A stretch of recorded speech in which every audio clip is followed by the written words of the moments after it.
저는 김지유예요. 오늘 엄마 대신 면접 보러 왔어요. 8살 아이의 또박또박한 선언이 연구소 로비에 울려 퍼졌습니다. 지우는 자신보다 큰 서류 가방을 바닥에 내려놓으며 눈을 크게 떴어요. 꼬마야, 여기는 회사란다. 엄마 어디 계시니? 안내 데스크 직원이 당황스러운 표정으로 다가왔지만 지우는 흔들리지 않았어요. 여기 엄마 이력서랑 연구자료 다 있어요. 엄마가 밤새 울면서 만들었어요. 순간 로비가 정적에 휩싸였습니다. 사람들은 장난이라고 생각하며 웃음을 터뜨렸어요. 하지만 엘리베이터에서 내린 한 남자가 발걸음을 멈췄습니다. 한도연 소장의 시선이 아이에게 고정됐어요. 낯설지만 어쩐지 익숙한 눈빛에서 무언가를 느꼈거든요. 그들은 아직 몰랐습니다. 이 작은 용기가 모든 것을 바꿀 거라는 사실을 말이에요. 부산 해운대의 이른 아침, 바다에서 불어오는 짠바람이 도시 전체를 감쌌습니다. 수평선 너머로 떠오르는 태양이 파도와 만나 수천 개의 다이아몬드처럼 반짝였죠. 그 장관을 배경으로 우뚝 선 웅장한 유리 건물이 있었습니다. 해운대 글로벌 해양연구소, 바다의 신비를 탐구하는 국내 최고의 연구시설이었어요. 건물 전면을 덮은 푸른빛 유리창들이 아침 햇살을 받아 마치 바다 표면처럼 일렁였습니다. 로비 천장까지 이어진 거대한 창문 너머로는 끝없는 바다가 펼쳐져 있었죠. 이곳에서 일하는 사람들은 매일 아침 바다와 함께 하루를 시작했습니다.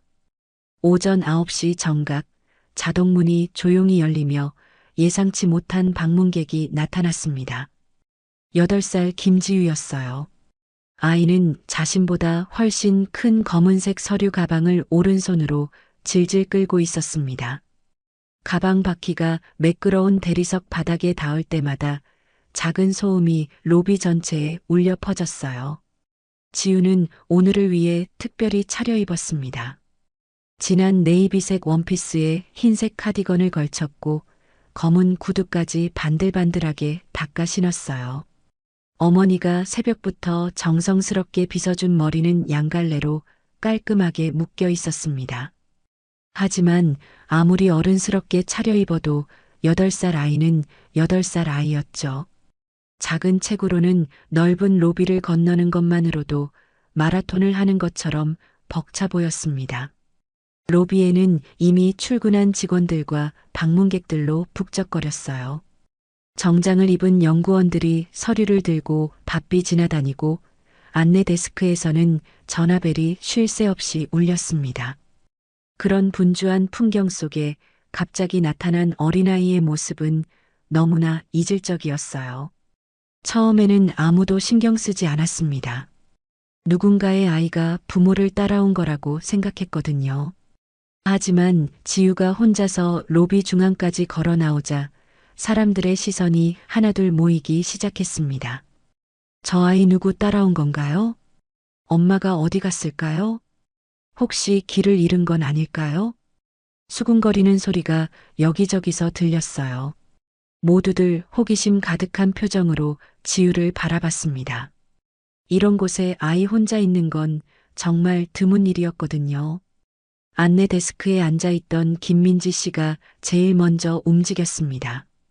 20대 후반의 그녀는 연구소에 들어온 지 이제 겨우 1년이 된 신입사원이었어요. 아이를 좋아하는 성격이라 지우가 걱정스러웠던 거죠. 민지는 당황스러운 표정을 지으며 자리에서 일어나 지우에게 다가갔습니다. 그리고 무릎을 굽혀 아이와 눈높이를 맞추며 다정한 목소리로 물었어요. 꼬마야, 여기는 회사란다. 엄마나 아빠 어디 계시니? 민지의 목소리는 부드러웠지만 속으로는 당황스러웠습니다. 혹시 아이가 길을 잃었거나 부모와 떨어진 게 아닌가 걱정됐거든요. 하지만 지유의 반응은 예상과 완전히 달랐어요. 지유는 입술을 꾹 깨물고 작은 주먹을 꽉 쥐었습니다. 그리고 큰 눈을 더욱 크게 뜨며 또박또박 선언했어요. 저는 김지유예요. 오늘 엄마 대신 면접 보러 왔어요. 그 순간 로비 전체가 정적에 휩싸였습니다. 방금 전까지 웅성거리던 모든 소음이 멈춘 것 같았어요. 사람들은 자신의 귀를 의심했습니다. 8살짜리 아이가 면접을 보러 왔다고요? 잠깐의 침묵 후 여기저기서 웃음소리가 터져 나왔습니다. 면접이라니 정말 귀엽네요. 아이가 어른 흉내를 내는군요. 요즘 아이들 참 기발해요. 사람들은 모두 지유의 말을 순진한 장난으로 받아들였습니다. 하지만 지유는 전혀 웃지 않았어요. 오히려 더욱 진지한 표정으로 서류 가방을 꼭 끌어안았습니다. 아이의 진정성은 분명했지만 어른들에게는 그저 귀여운 연기로만 보였죠. 바로 그때 엘리베이터가 열리며 한 남자가 나타났습니다. 한도현, 해운대 글로벌 해양연구소의 소장이었어요. 60이 넘은 나이에도 곧은 어깨와 단단한 턱선을 유지하고 있는 그는 천부적인 카리스마를 풍겼습니다. 회색 정장 차림의 그가 로비를 가로지르려다 갑자기 발걸음을 멈췄어요. 한도연의 시선이 작은 아이에게 고정되었습니다. 지유의 눈빛에서 뭔가 익숙한 것을 느꼈거든요. 마치 오래전 어디선가 본 듯한, 아니 누군가를 닮은 듯한 그런 느낌이었습니다. 가슴 깊숙한 곳에서 무언가가 꿈틀거렸어요. 지유도 그 강렬한 시선을 느꼈는지 고개를 들어 한도연을 바라봤습니다. 두 사람의 눈이 마주치는 순간 시간이 멈춘 것 같았어요. 로비의 모든 소음이 사라지고 오직 두 사람만 존재하는 것처럼 느껴졌습니다. 한도연은 무의식 중에 한 걸음 아이 쪽으로 다가갔습니다. 그의 예리한 눈빛이 지유의 얼굴을 자세히 살펴봤어요. 특히 아이의 눈매와 코 모양 그리고 입가의 선이 묘하게 기억을 자극했습니다. 하지만 아직은 명확하지 않았죠. 지우는 여전히 서류 가방을 꼭 안고 서 있었습니다. 작은 손가락에는 특별한 반지가 끼워져 있었어요. 조개 껍데기로 만든 듯한 그 반지가 로비의 조명을 받아 은은하게 빛났습니다. 어린아이에게는 어울리지 않는 묵직한 의미를 담고 있는 것 같았어요. 한도연의 시선이 그 반지에 머물렀습니다. 어쩐지 낯익은 모양이었거든요.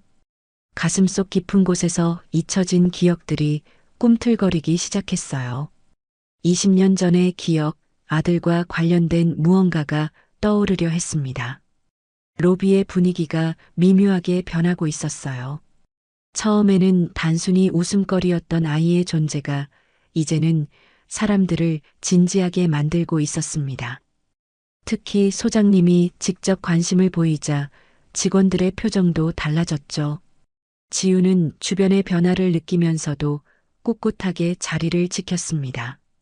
작은 어깨에 진 큰 책임감이 느껴졌어요. 이 아이에게는 분명 중요한 이유가 있었습니다. 그리고 그 이유가 무엇인지 곧 밝혀질 것 같았어요.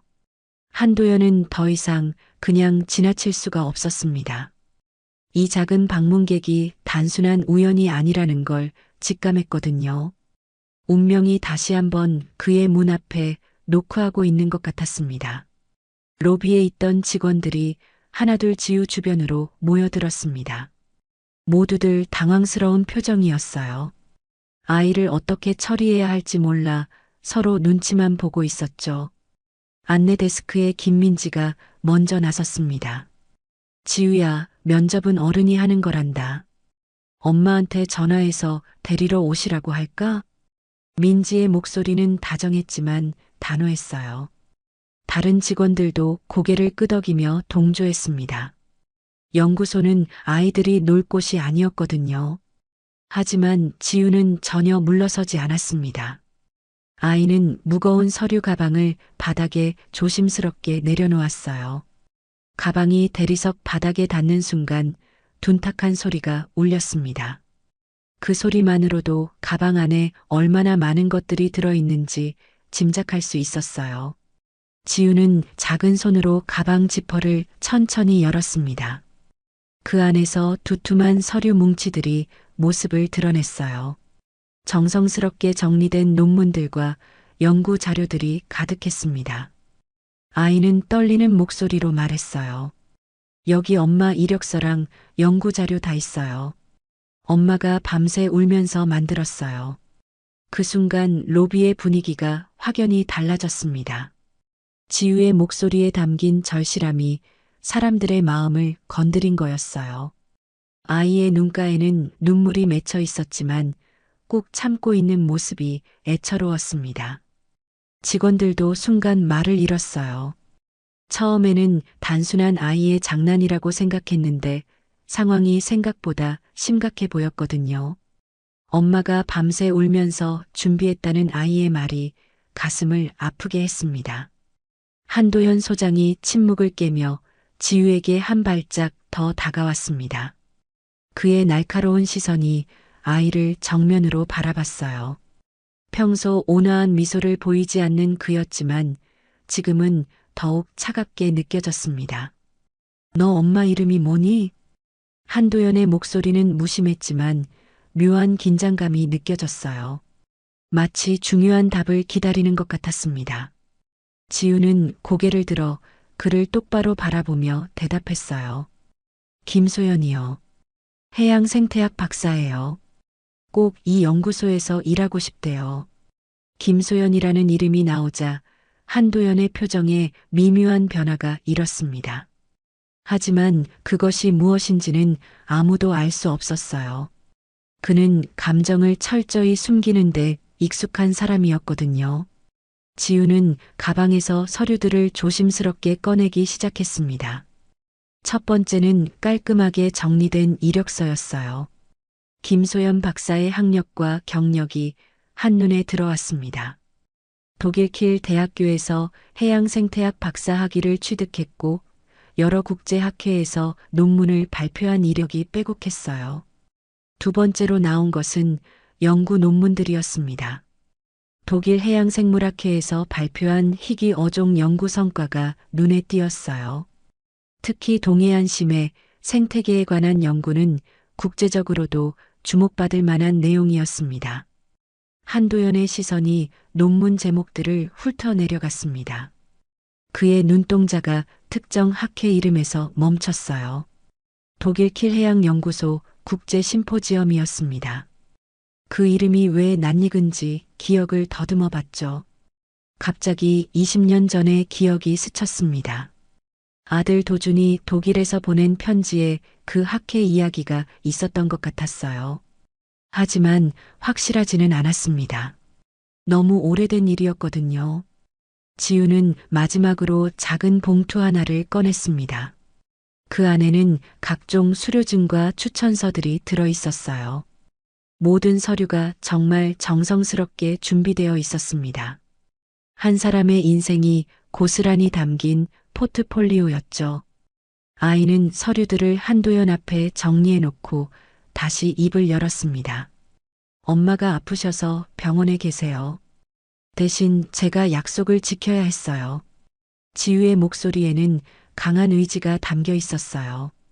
8살 아이라고는 믿기 어려울 정도로 단단한 결심이 느껴졌습니다.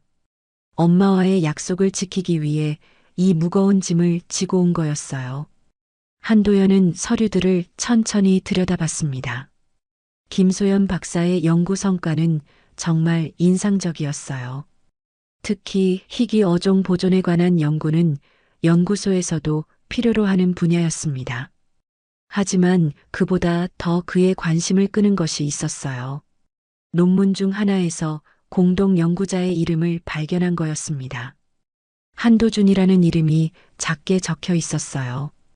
그 순간 한도연의 심장이 크게 뛰었습니다. 도준, 그 이름은 자신의 아들 이름이었거든요. 하지만 확신할 수는 없었어요. 한도준이라는 이름은 흔한 이름이었으니까요. 그래도 마음 한구석에서 불안한 예감이 자라나고 있었습니다.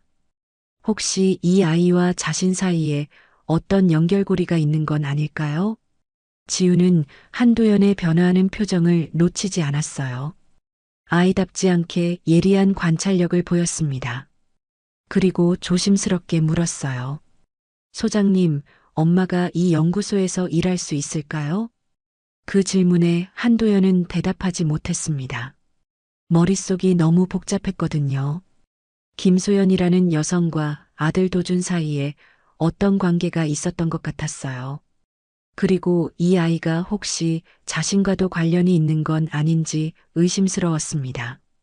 주변 직원들은 소장의 침묵이 길어지자 서로 눈치를 봤어요. 평소 즉석에서 결정을 내리는 그가 이렇게 망설이는 모습은 처음 봤거든요. 분명히 뭔가 특별한 이유가 있을 거였습니다. 지우의 조개 반지가 다시 한번 빛을 발했어요. 한도연의 시선이 그 반지에 고정됐습니다.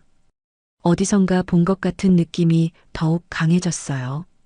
특히 반지의 독특한 문양이 기억을 자극했습니다.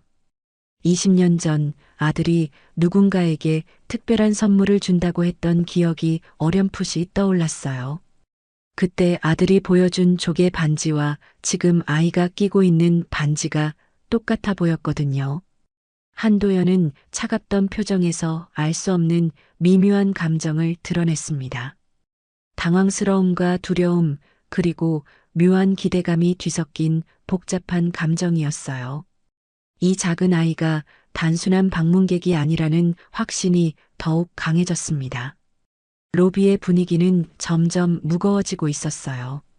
처음에는 웃음거리였던 상황이 이제는 모든 사람을 긴장시키고 있었습니다.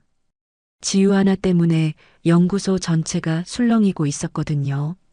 아이는 여전히 자리를 지키며 한도연의 대답을 기다렸습니다. 작은 어깨에 진 무거운 책임감이 안쓰럽기까지 했어요. 과연 이 용감한 아이의 노력이 결실을 맺을 수 있을까요? 지우가 연구소를 떠난 후 건물 안은 술렁거림으로 가득했습니다. 복도 곳곳에서 직원들이 모여 수군거렸어요.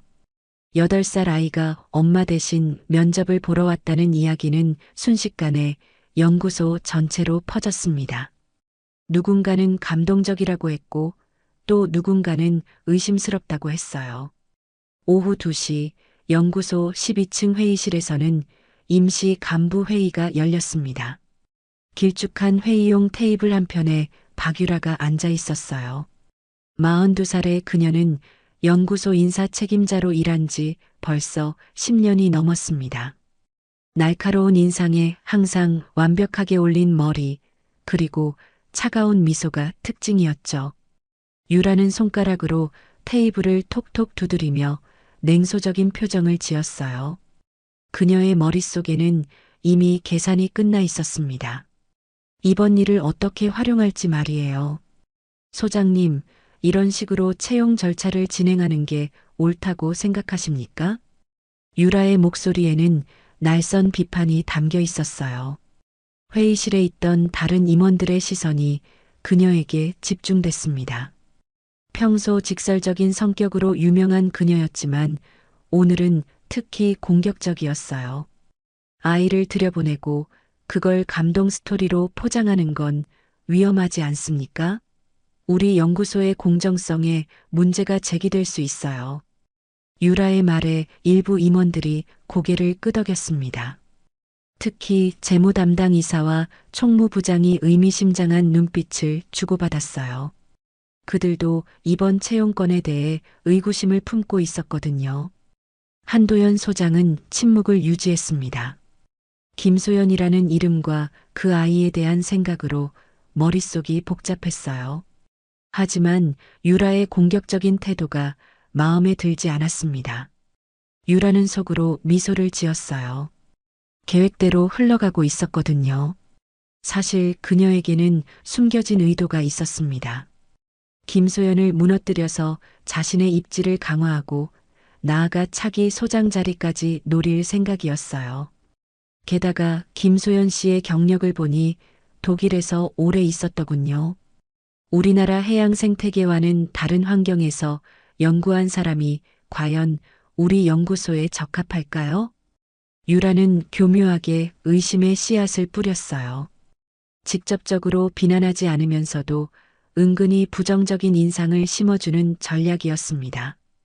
회의실의 분위기가 점점 무거워졌어요. 한편 연구소 곳곳에서는 직원들 사이에 소문이 빠르게 퍼지고 있었습니다. 3층 카페테리아에서는 젊은 연구원들이 모여 이야기를 나누고 있었어요. 아무리 그래도 아이가 대신 면접을 보러 오다니 좀 이상하지 않아? 맞아요. 뭔가 자기적인 느낌이 들어요. 역시 후원자 힘이 아니면 어떻게 들어왔겠어요? 수군거리는 소리가 여기저기서 들렸습니다. 처음에는 감동적이라고 여겼던 사람들도 시간이 지나면서 의심스러운 시선으로 바뀌고 있었어요. 소문이라는 게 원래 그런 법이었죠. 바로 그때 김소연이 복도로 들어섰습니다. 35살의 그녀는 단정한 블라우스에 검은 정장 치마를 입고 있었어요. 독일에서 돌아온 지 얼마 안 된 그녀의 얼굴에는 아직 피로가 남아 있었습니다. 딸 지우를 병원에 맡기고 급히 달려온 거였거든요. 소연은 손에 서류를 꽉 쥐고 있었어요. 딸이 대신 가져다 준 이력서와 연구 자료들이었습니다. 복도를 걸으면서 주변 직원들의 시선을 느꼈어요. 호기심 어린 눈빛도 있었지만 의심스러운 표정도 적지 않았습니다. 저분이 그 김소연 박사님인가 봐요. 딸을 이용해서 동정심을 유발하려 했다는 게 사실일까요? 직원들의 속삭임이 소연의 귀에 들렸어요. 가슴이 답답해졌지만 내색하지 않으려 노력했습니다. 대신 서류를 더 꽉 움켜쥐었어요. 손가락 마디가 하얗게 될 정도로 말이에요. 소연은 인사과로 향했습니다. 박유라와 면담을 해야 했거든요. 하지만 복도 끝에서 들려오는 대화 소리에 걸음을 멈췄어요. 아무래도 특별한 루트가 있었던 것 같아요. 일반적인 채용 절차와는 다르잖아요. 그럼 우리는 뭐가 되는 거죠? 정당하게 경쟁해서 들어온 사람들 말이에요. 소연의 어깨가 축 처졌습니다. 아직 제대로 시작도 하지 못했는데 벌써 이런 시선을 받아야 하는 게 괴로웠어요. 독일에서 열심히 연구한 성과도 밤을 새워 준비한 자료도 모두 의미 없어 보였습니다. 같은 시간 연구소 지하 1층 도서관에서는 지우가 혼자 앉아 있었어요. 아이는 엄마를 기다리며 해양생물 도감을 보고 있었습니다. 어려운 내용이었지만 그림을 보는 것만으로도 즐거웠어요. 하지만 평화로운 시간은 오래가지 않았습니다. 근처 테이블에 앉아있던 다른 아이들의 대화가 들려왔거든요. 연구소 직원들의 자녀들이었어요. 야, 저 아이 봤어? 엄마 대신 면접 보러 왔다던데. 진짜? 되게 이상하다. 우리 엄마가 그러는데 내 엄마는 백으로 들어온 거래. 백이 뭐야? 특별한 도움을 받아서 쉽게 들어온 거라고. 불공평한 거지. 지우의 손이 멈췄어요. 아이들이 무슨 말을 하는지 정확히는 몰랐지만 엄마에 대한 나쁜 이야기라는 건 알 수 있었어요. 가슴이 아프기 시작했습니다. 그러면 저 아이 엄마는 나쁜 사람이야? 글쎄, 정정당당하지 않은 건 확실해. 아이들의 목소리가 점점 커졌어요. 지우는 도감을 덮고 자리에서 일어났습니다. 더 이상 듣고 싶지 않았거든요. 작은 발걸음으로 도서관을 나서는 아이의 뒷모습이 쓸쓸해 보였어요. 연구소 12층 회의실에서는 여전히 논의가 계속되고 있었습니다. 박유라가 더욱 강하게 밀어붙이고 있었어요.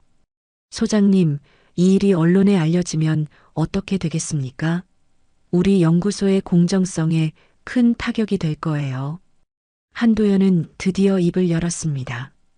유라 씨, 김소연 박사의 연구 실력을 직접 확인해 보셨습니까? 그게 중요한 게 아니죠.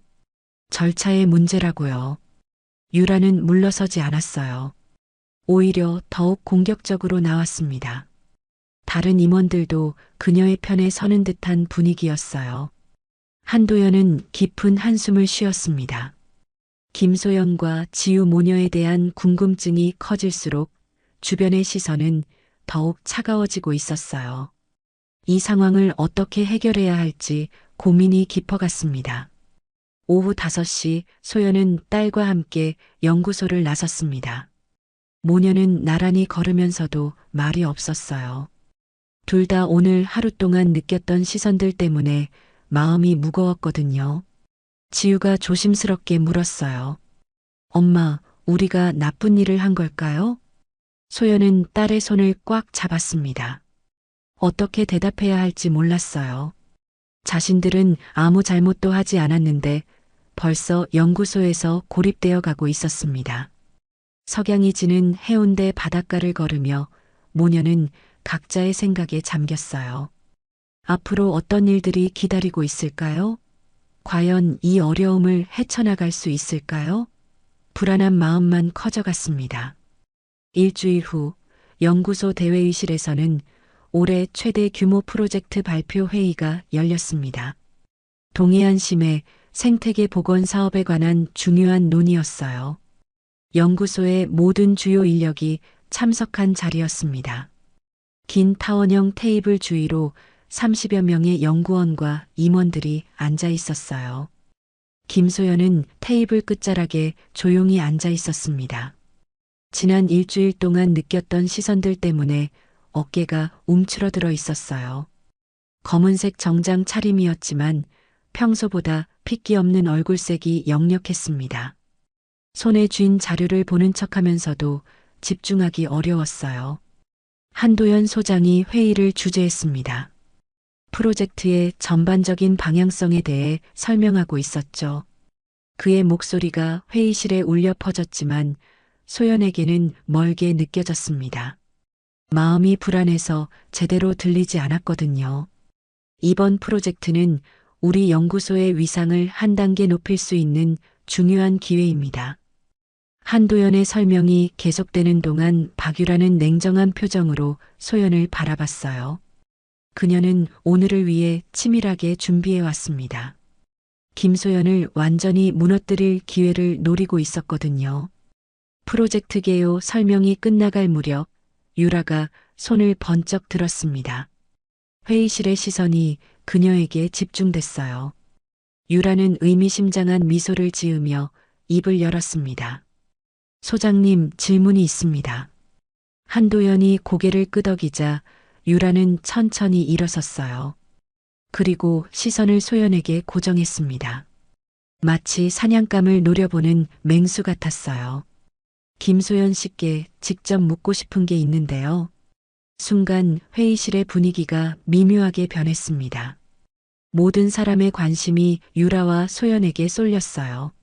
소연은 불안한 예감에 몸이 굳어갔습니다. 유라는 더욱 또렷한 목소리로 말했어요. 김소연 씨, 정식 절차도 거치지 않고 특혜로 들어오셨다던데 사실입니까? 그 순간 회의실이 술렁이기 시작했습니다. 앞서 소곤거리던 소문들이 공개적으로 터져나온 거였어요. 30여 명의 시선이 한꺼번에 소연에게 쏠렸습니다. 무거운 침묵이 회의실을 짓눌렀어요. 소연은 얼굴이 순식간에 창백해졌습니다. 입술이 파르르 떨렸지만 말이 나오지 않았어요. 이런 공개적인 모욕을 당할 줄은 꿈에도 몰랐거든요. 가슴이 답답해지면서 숨쉬기조차 힘들어졌습니다. 저는 소연이 겨우 입을 열려 했지만 목소리가 제대로 나오지 않았어요. 떨리는 손으로 물컵을 잡으려 했지만 손이 너무 떨려서 물을 엎을 뻔했습니다. 한도연이 개입하려 했지만 유라가 계속해서 압박했어요. 우리 모두 궁금해하고 있는데요. 김소연 씨의 딸이 대신 면접을 보러 온 것도 사전에 계획된 일이었나요? 회의실의 웅성거림이 더욱 커졌습니다. 연구원들이 서로 눈치를 보며 수군거렸어요. 누군가는 동정어린 시선을 보냈지만 대부분은 호기심과 의심이 섞인 표정이었습니다. 소연은 더 이상 버틸 수가 없었어요. 눈가에 눈물이 맺히기 시작했습니다. 이 많은 사람 앞에서 울음을 터뜨릴 수는 없었지만 감정이 통제되지 않았어요. 바로 그때 회의실 문 밖 복도에서 지우가 그 장면을 보고 있었습니다. 아이는 엄마에게 도시락을 가져다 주려고 왔다가 우연히 목격한 거였어요. 유리문 너머로 보이는 엄마의 모습이 너무 슬퍼 보였습니다. 지우의 작은 손이 유리문에 닿았어요.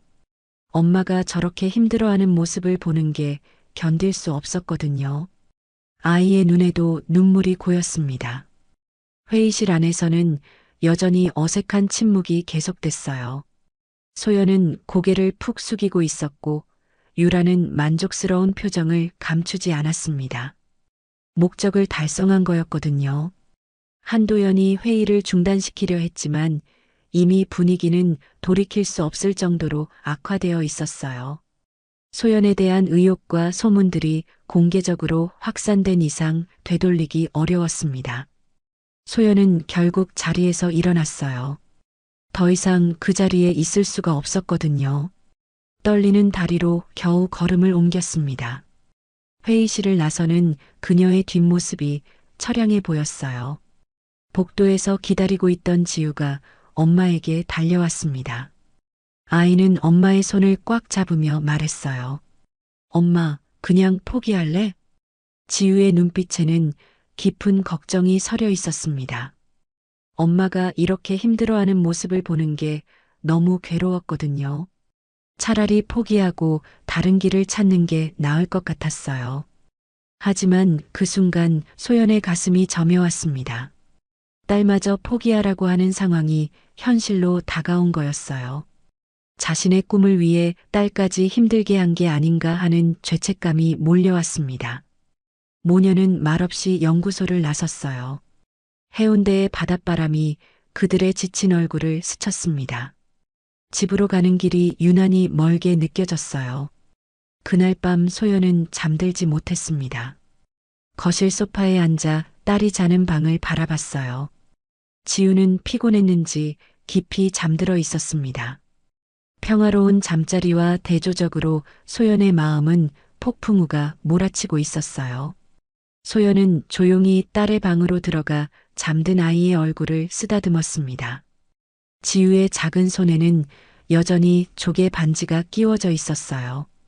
그 반지를 보자 과거의 기억들이 물밀듯 밀려왔습니다. 독일에서 만났던 한도준이 떠올랐어요. 따뜻하고 다정했던 그 사람과의 추억들이 하나씩 되살아났습니다. 그와 함께 꿈꿨던 미래, 그리고 지우에게 물려준 조개 반지의 의미까지 말이에요. 눈물이 볼을 타고 흘러내렸습니다. 소연은 소리 내지 않으려고 입술을 꽉 깨물었어요. 딸을 깨우고 싶지 않았거든요. 하지만 억눌렀던 감정들이 터져나왔습니다. 다시는 연구자의 꿈을 펼칠 수 없을 것 같아 작은 중얼거림이 방 안에 울려 퍼졌어요. 독일에서 쌓아온 모든 것들이 무너지는 것 같았습니다. 박사학위도, 연구 성과도, 미래에 대한 희망도 모두 의미 없어 보였어요. 소연은 창가에서 밤바다를 바라봤습니다. 어둠 속에서 파도 소리만이 들렸어요. 마치 자신의 처지와 닮아 있는 것 같았습니다. 캄캄한 바다처럼 앞이 보이지 않았거든요. 하지만 그때 지우가 뒤척이는 소리가 들렸어요. 아이가 잠꼬대로 엄마라고 부르는 소리였습니다. 그 순간 소연의 마음속에 작은 불꽃 하나가 타오르기 시작했어요. 딸을 위해서라도 포기할 수 없다는 생각이 들었습니다. 지금까지 겪은 모욕과 절망을 딛고 일어서야 한다는 다짐이 서서히 굳어갔어요. 눈물을 닦고 다시 딸을 바라보는 소연의 눈빛이 조금씩 달라지고 있었습니다. 길고 긴 밤이 지나가고 있었어요. 그리고 그 밤이 끝날 무렵 소연의 마음속에는 새로운 결심이 자리 잡고 있었습니다. 절망에서 희망으로 바뀌는 순간이었죠. 그날 밤 한도연은 연구소장 집무실에 홀로 남아 있었습니다. 창밖으로는 해운대의 야경이 펼쳐져 있었지만 그의 마음은 어둠 속에 잠겨 있었어요. 오늘 회의에서 벌어진 일들이 머릿속을 떠나지 않았습니다. 그는 천천히 책상 서랍을 열었어요. 가장 안쪽 깊숙한 곳에서 낡은 사진첩 하나를 꺼냈습니다. 먼지가 쌓인 채로 오랫동안 방치되어 있던 것이었죠. 사진첩을 열자 20년 전의 기억들이 되살아났어요. 첫 번째 페이지에 있는 사진이 그의 시선을 사로잡았습니다. 독일 북해 연안에서 찍은 사진이었어요. 젊은 남자가 해양 탐사 장비를 들고 환하게 웃고 있는 모습이었습니다. 한도준, 그의 외아들이었죠. 그런데 그 옆에 서 있는 여인이 있었어요. 단정한 영구복을 입고 카메라를 향해 수줍게 미소 짓고 있는 모습이었습니다. 젊은 시절의 김소연이었어요. 지금보다 더 밝고 희망에 찬 표정을 하고 있었죠. 한도연의 손가락이 사진 위를 천천히 훑쳤습니다. 아들과 소연이 나란히 서 있는 모습을 보자 가슴이 아파왔어요. 그때는 몰랐지만 이들 사이에는 특별한 감정이 있었던 것 같았습니다. 다음 페이지를 넘기자 더 많은 사진들이 나타났어요. 연구소에서 함께 실험하는 모습, 바닷가에서 채집한 표본을 정리하는 장면들이었습니다. 두 사람의 표정에서 서로에 대한 애정이 느껴졌어요. 한도연은 과거 속으로 빨려 들어갔습니다. 20년 전 그 여름날이 생생하게 떠올랐어요. 아들 도준이 한국으로 잠시 돌아왔을 때였습니다. 그때 아들은 당당하게 말했었죠. 아버지, 제가 사랑하는 사람이 있습니다. 도준의 목소리가 귓가에 울려 퍼졌어요. 그때 아들의 눈빛은 확신에 차 있었습니다. 진실한 사랑을 만났다는 기쁨으로 가득했었죠. 하지만 한도연의 반응은 차가웠어요. 내가 사랑하는 게 뭐가 중요하냐? 우리 집안에 어울리지 않는 사람이다. 자신의 목소리도 함께 기억났습니다. 당시 한도연은 김소연이 평범한 집안 출신이라는 이유로 반대했었어요. 아들의 배우자는 자신의 지위에 걸맞은 사람이어야 한다고 생각했거든요. 아버지, 소연이는 훌륭한 연구자예요. 학벌이나 집안보다 중요한 건 사람됨 아닙니까? 도준은 끝까지 소연을 지키려 했어요. 아버지와 몇 차례 격론을 벌이기도 했습니다. 하지만 한도연은 완고했어요. 절대 허락할 수 없다며 두 사람을 강제로 갈라놨습니다. 결국 김소연은 독일로 떠났고 도준도 아버지와 등을 지고 독일로 돌아갔어요. 그 후로 부자 사이에는 깊은 골이 생겼습니다. 전화도 편지도 뜸해졌죠. 그리고 1년 후 비보가 날아들었어요. 도준이 북해에서 연구조사 중 사고를 당했다는 소식이었습니다. 구조대가 최선을 다했지만 끝내 그를 찾을 수 없었어요. 한도연은 사진을 내려놓고 창밖을 바라봤습니다. 그때의 충격과 후회가 다시 밀려왔어요. 아들의 마지막 말이 귓가에 맴돌았습니다. 아버지가 인정하지 않아도 저는 소연이를 사랑합니다. 언젠가는 이해해 주실 거라고 믿어요. 하지만 그 언젠가는 영원히 오지 않았어요. 아들은 아버지의 이해를 받지 못한 채 세상을 떠났습니다. 한도연은 그 이후로 평생 죄책감에 시달렸어요. 지금 생각해보니 김소연은 정말 훌륭한 여성이었어요. 독일에서 박사학위를 받고 뛰어난 연구 성과를 올린 것만 봐도 알 수 있었습니다. 자신이 얼마나 편견에 사로잡혀 있었는지 깨달았죠. 그리고 지우, 그 작은 아이가 도준의 딸이라니. 자신의 손녀였던 거예요. 조개 반지의 정체도 이제 명확해졌습니다. 도준이 소연에게 청혼할 때 선물한 그 반지였던 거죠. 한도연은 무너지는 마음을 애써 다잡았습니다. 20년 동안 모른 채 살아온 손녀가 바로 눈앞에 있었던 거예요. 그리고 그 아이의 어머니를 자신이 얼마나 매몰차게 대했는지도 떠올랐습니다. 눈물이 흘러내렸어요. 엄격하기로 유명한 한도연이 혼자서 조용히 눈물을 흘리고 있었습니다. 놓쳐버린 시간들이 너무나 안타까웠거든요. 내가 몰랐던 손녀가 여기 있었단 말인가. 작은 중얼거림이 조용한 집무실에 울려 퍼졌어요. 한도연은 사진을 다시 들여다봤습니다. 행복해 보이는 아들과 소연의 모습이 더욱 선명하게 다가왔어요. 이제 무엇을 해야 할지 알 것 같았습니다. 아들에게 못다한 사과를 대신할 방법을 찾아야 했어요. 그리고 손녀 지우와 소연에게 진심으로 사과해야 했습니다. 밤은 깊어가고 있었지만 한도연의 마음속에는 새로운 결심이 자리 잡고 있었어요. 과거의 잘못을 바로잡을 기회가 온 거였습니다. 중요한 발표를 하루 앞둔 밤, 연구소는 조용했습니다. 대부분의 직원들이 퇴근한 후 건물 안에는 몇 개의 연구실에서만 불빛이 새어 나오고 있었어요. 소연도 그 중 한 명이었습니다. 내일 프로젝트 발표를 위해 마지막 점검을 하고 있었거든요. 소연은 자신의 연구 자료가 담긴 USB를 컴퓨터에서 뽑아 책상 서랍에 넣었어요. 내일 발표에 사용할 중요한 데이터들이 모두 들어있는 소중한 저장 장치였습니다. 그리고 잠시 화장실에 다녀오기 위해 자리를 비웠어요. 바로 그때 복도 끝에서 박유라가 나타났습니다. 그녀는 소연이 자리를 비운 틈을 노리고 있었던 거예요. 조용히 연구실 문을 열고 들어간 유라는 주변을 살펴본 후 소연의 책상으로 다가갔습니다. 유라는 서랍을 열어 USB를 찾았어요. 그리고 망설임 없이 그것을 자신의 가방에 넣었습니다. 소연의 연구 자료를 언론에 유출할 계획이었거든요. 특혜 채용이라는 프레임을 더욱 확고히 만들려는 음모였어요. 하지만 유라는 한 가지를 놓쳤습니다. 연구실 구석에 설치된 CCTV 카메라였어요.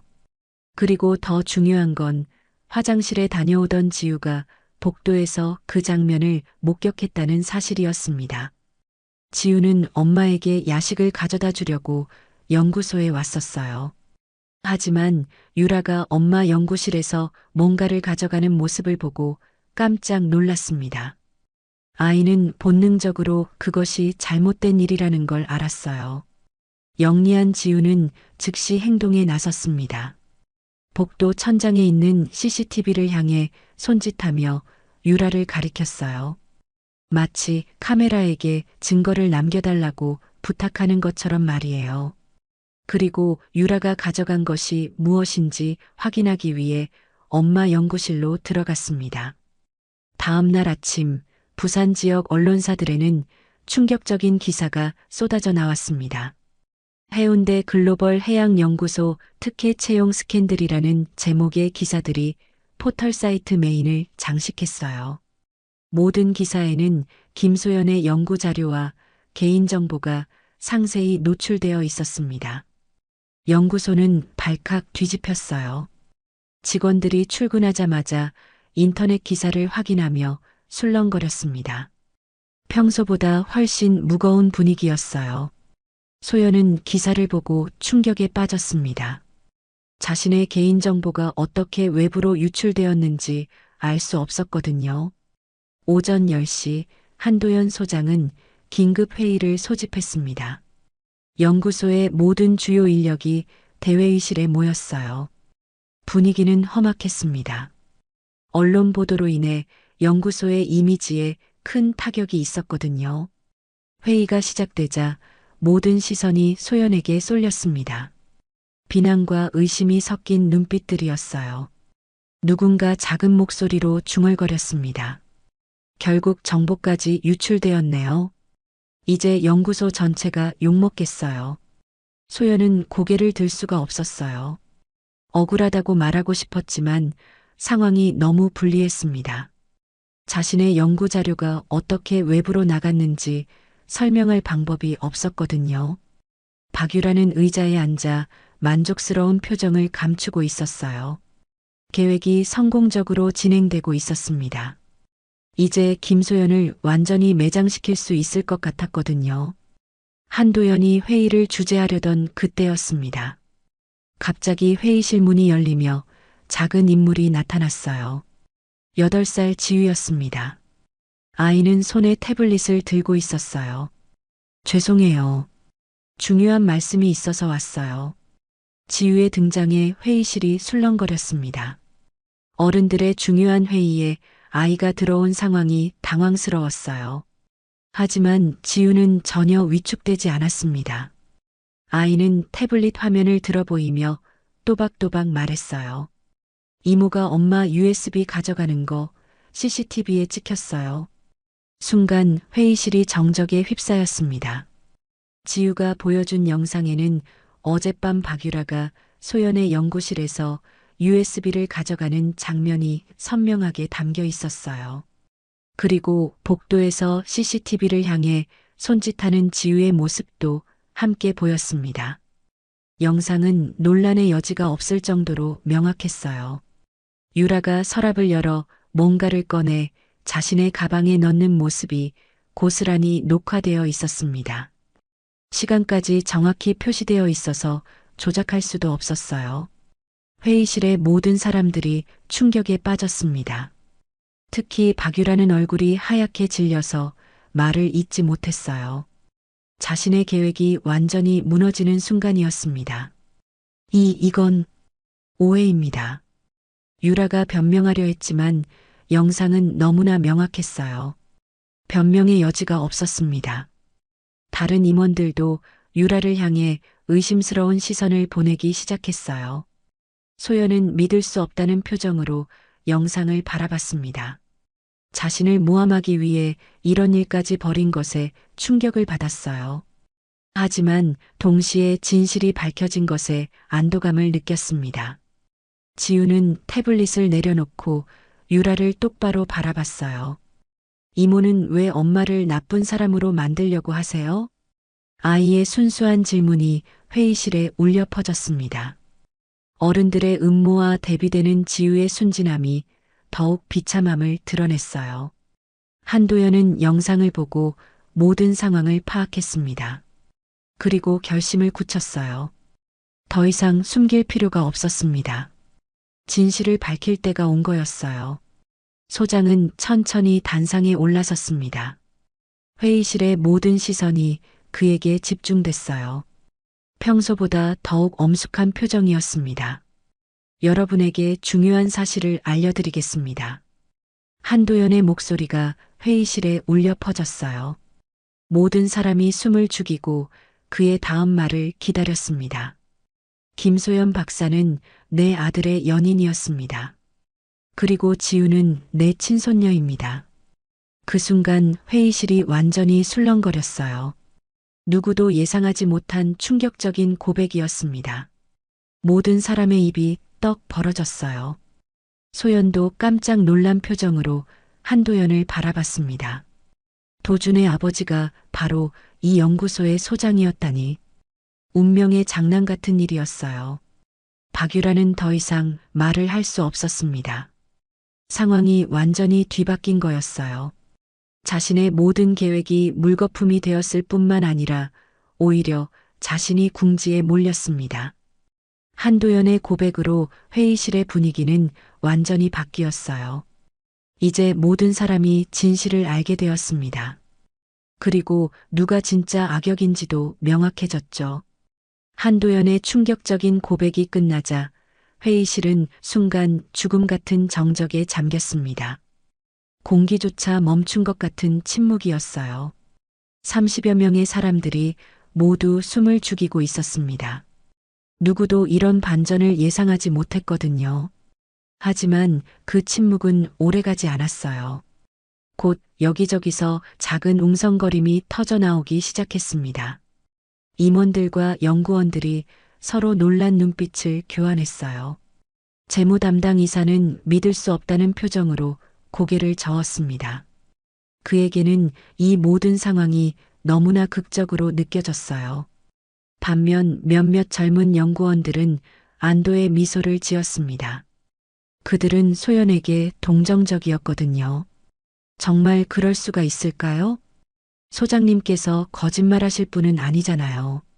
그럼 지금까지 김소연 박사님을 오해한 건가요?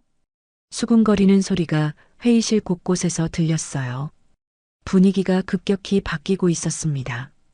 소연을 향한 의심스러운 시선들이 서서히 동정과 미안함으로 변해가고 있었어요. 박유라는 의자에 깊숙이 몸을 숨기고 있었습니다. 얼굴은 새하얗게 질려 있었고 손은 부들부들 떨렸어요.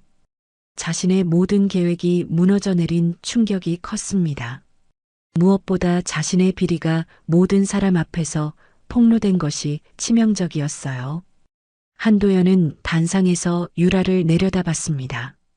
그의 시선은 차갑고 날카로웠어요. 오랫동안 신뢰했던 부하 직원에게 배신당한 기분이었습니다. 박유라 인사 책임자, 할 말이 있습니까? 소장의 목소리에는 분노가 억눌려 있었어요. 유라는 더 이상 변명할 수 없다는 걸 알았습니다. CCTV 영상이라는 결정적 증거가 있었거든요. 유라는 떨리는 목소리로 입을 열었어요. 죄송합니다. 제가 잘못했습니다. 그녀의 목소리는 거의 들리지 않을 정도로 작았어요. 평소의 당당함은 온데간데 없었습니다. 결국 유라는 고개를 깊숙이 숙이며 사과했어요. 김소연 박사님께 진심으로 사과드립니다. 그리고 연구소에도 큰 피해를 끼쳐서 죄송합니다. 한도연은 냉정하게 말했습니다. 유라 씨, 오늘로 모든 업무에서 손을 떼고 사표를 제출하십시오. 네, 알겠습니다. 유라는 자리에서 일어나 고개를 숙인 채 회의실을 나갔어요. 그녀의 뒷모습은 완전히 무너진 사람의 모습이었습니다. 10년 넘게 쌓아온 경력이 하루아침에 무너진 거였어요. 유라가 나간 후 회의실의 분위기가 조금씩 누그러졌습니다. 하지만 여전히 어색함이 감돌았어요. 모든 사람이 소연을 어떻게 바라봐야 할지 몰랐거든요. 그때 소연이 조심스럽게 입을 열었습니다. 떨리는 목소리였지만 의지는 분명했어요. 저는 능력으로 평가받고 싶었습니다. 소연의 말에 회의실이 다시 조용해졌어요. 모든 사람이 그녀의 다음 말을 기다렸습니다. 가족관계나 특별한 연줄이 아니라 제가 쌓아온 연구 성과로 인정받고 싶었어요. 그게 제 진짜 바람이었습니다. 소연의 목소리에는 진정성이 담겨 있었어요. 그동안 받았던 오해와 편견 때문에 상처받았지만 포기하지 않겠다는 의지도 느껴졌습니다. 한도연은 단상에서 내려와 소연에게 천천히 다가갔습니다. 그의 표정에는 미안함과 자랑스러움이 동시에 섞여 있었어요. 소연 옆에 서서 그녀의 손을 꽉 잡았습니다. 내가 자랑스럽다. 한도연의 목소리는 진심으로 가득했어요. 지난 20년 동안 품고 있던 죄책감과 후회가 그 말 속에 모두 담겨 있었습니다. 도준이가 선택한 여성답게 훌륭하게 성장했구나. 이제 당당히 우리 가족으로 인정받아라. 소연의 눈에 눈물이 맺혔어요. 오랫동안 바라왔던 인정을 받는 순간이었습니다. 도준의 아버지로부터 직접 들은 인정의 말이었거든요.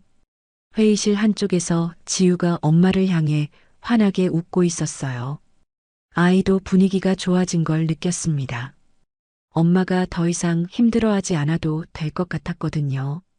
한도연은 다시 단상으로 올라가 전체 직원들을 바라봤습니다. 그리고 중요한 발표를 했어요. 오늘을 계기로 우리 연구소는 가족 친화 정책을 새롭게 도입하겠습니다. 갑작스러운 발표에 직원들이 술렁거렸어요. 한도연은 계속해서 설명했습니다. 연구도 중요하지만 가정도 소중합니다. 앞으로는 육아와 연구를 병행할 수 있는 환경을 만들어 나가겠어요. 이 말에 특히 기혼 여성 연구원들이 반가워했어요.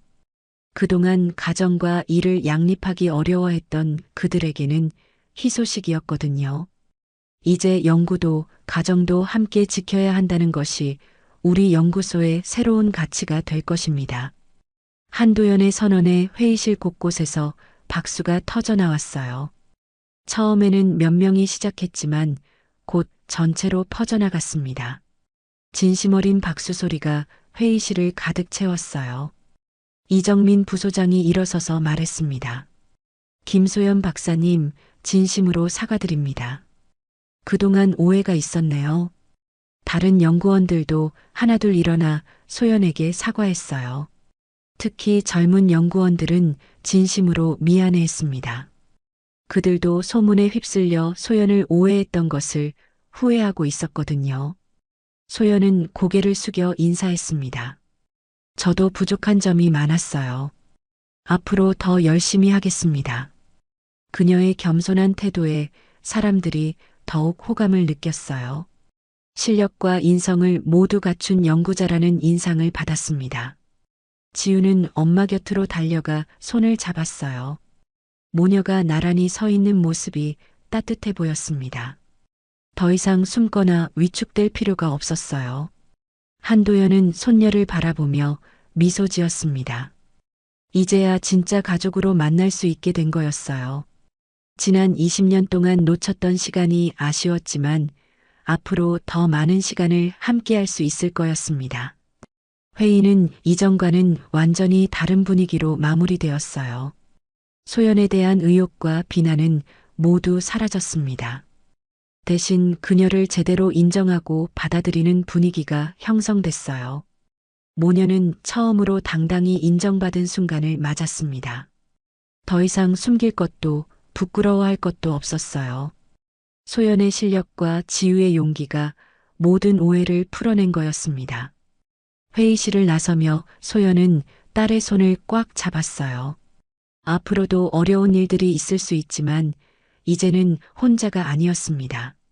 진짜 가족과 동료들이 함께 있었거든요. 해운대의 따스한 햇살이 연구소 로비에 쏟아지고 있었어요. 새로운 시작을 알리는 것 같았습니다. 몇 달이 흘렀습니다.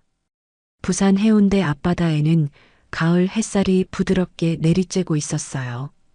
파도 소리가 평화롭게 들려오는 해변가에 새로운 건물 하나가 들어섰습니다.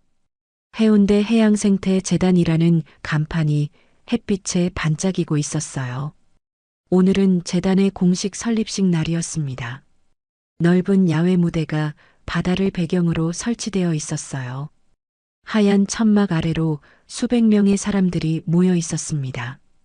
해양 연구자들과 시민들, 그리고 언론사 기자들까지 참석한 뜻깊은 자리였어요. 무대 위쪽에는 큰 현수막이 걸려 있었습니다. 김소연 해양 연구 프로그램 출범식이라는 글자가 선명하게 적혀 있었어요. 소연의 이름이 들어간 연구 프로그램이었습니다. 그동안의 노력과 실력을 인정받은 결과였죠. 오후 2시 설립식이 시작되었습니다. 한도연이 재단 이사장으로서 개회사를 했어요. 그의 목소리에는 자랑스러움이 가득했습니다. 해양 생태계 보전은 우리 모두의 책임입니다. 이 재단을 통해 더 나은 미래를 만들어 가겠습니다. 곧이어 소연이 무대에 올랐습니다. 그녀는 새로운 연구 프로그램의 책임자였어요. 검은색 정장을 입은 소연은 예전보다 훨씬 당당해 보였습니다. 더 이상 위축되거나 숨을 이유가 없었거든요. 바다는 생명의 근원입니다. 우리가 보호하고 연구해야 할 소중한 터전이에요. 소연의 연설이 시작되자 객석에서 조용히 경청했습니다. 그녀의 목소리는 안정되고 자신감에 찼어요. 몇 달 전의 모습과는 완전히 달랐습니다. 앞으로 이 프로그램을 통해 동해안 생태계를 체계적으로 연구하겠습니다. 그리고 다음 세대를 위한 교육에도 힘쓰겠어요. 박수가 터져 나왔습니다. 진심 어린 응원의 박수 소리였어요. 소연은 깊이 인사하며 무대에서 내려왔습니다. 그 다음에는 특별한 순서가 있었어요. 지우가 재단의 명예 홍보대사로 무대에 올라간 거였습니다. 9살이 된 지우는 예전보다 더 의젓해 보였어요. 하얀 원피스를 입고 마이크 앞에 선 모습이 당당했습니다. 안녕하세요. 저는 김지우입니다. 지우의 맑은 목소리가 해변에 울려 퍼졌어요. 객석의 사람들이 미소를 지으며 아이를 바라봤습니다. 바다는 우리 모두의 가족이에요. 물고기도 바다거북이도 산호도 모두 우리 친구들이죠. 아이의 순수한 말에 객석에서 따뜻한 웃음이 터져 나왔어요. 지우는 계속해서 또박또박 말했습니다. 우리가 바다를 아껴주면 바다도 우리를 아껴줄 거예요. 그래서 저도 엄마처럼 바다를 연구하는 사람이 되고 싶어요. 그 순간 객석에서는 뜨거운 박수가 쏟아졌습니다. 어른들도 감동받을 정도의 연설이었어요. 아이의 진정성이 느껴졌거든요. 한도연은 객석 맨 앞줄에서 손녀의 모습을 지켜보고 있었습니다. 그의 눈시울이 붉어져 있었어요. 자랑스러움과 미안함이 동시에 밀려왔습니다. 지우가 마이크에 대고 마지막 말을 했어요. 할아버지, 엄마 그리고 여러분 모두 고마워요. 우리 함께 바다를 지켜요. 아이의 말이 끝나자 기립박수가 터져 나왔습니다. 모든 사람이 일어나서 박수를 치고 있었어요.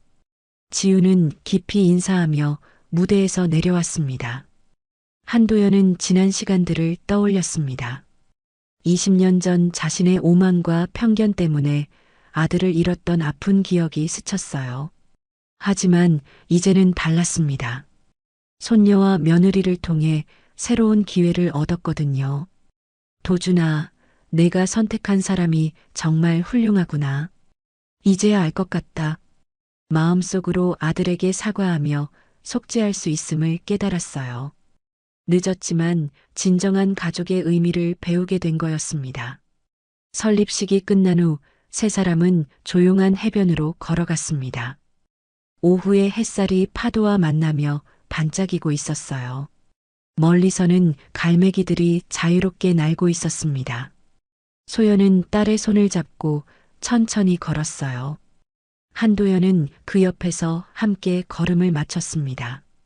세 사람이 나란히 서서 바다를 바라보는 모습이 평화로웠어요. 정말 많은 일이 있었네요.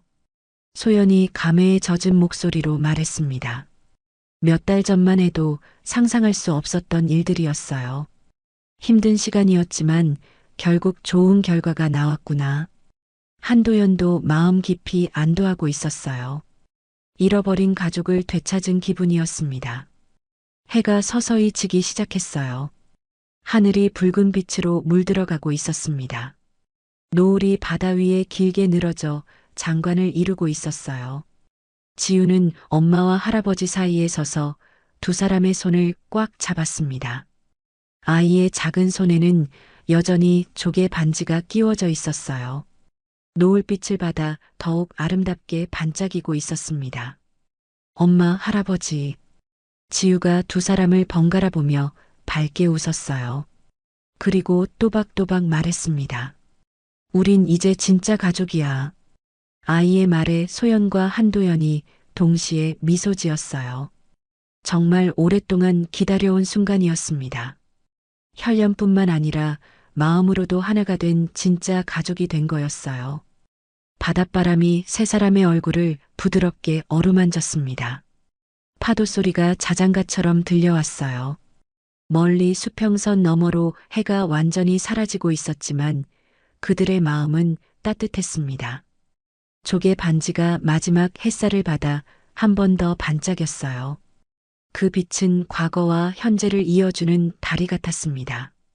도준의 사랑이 딸을 통해 계속 이어지고 있었거든요. 세 사람은 말없이 바다를 바라봤습니다.